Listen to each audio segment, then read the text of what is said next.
a square plus 1 by a square equal to 66 হলে a minus 1 by এর মান কত? a square plus 1 by a square equal to 66, বা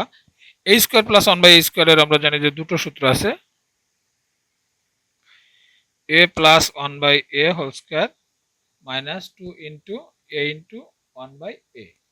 এবং আরেকটি আছে a minus 1 by a whole square plus 2 into a into 1 by a। যেহেতু আমাদের a মাইনাস 1 বাই এর মান নির্ণয় করতে হবে, তাহলে আমরা দ্বিতীয় সূত্রটি বসাবো, a minus 1 by a whole square plus 2 into a into 1 by a equal to 66, বা a minus 1 by a whole square, a যদি কেটে যায় প্লাস 2 ইকুয়াল টু 66, বা a minus 1 by a whole square equal to 66 minus 2, বা a minus 1 by a whole square equal to 64, বা a minus 1 by a equal to root 64।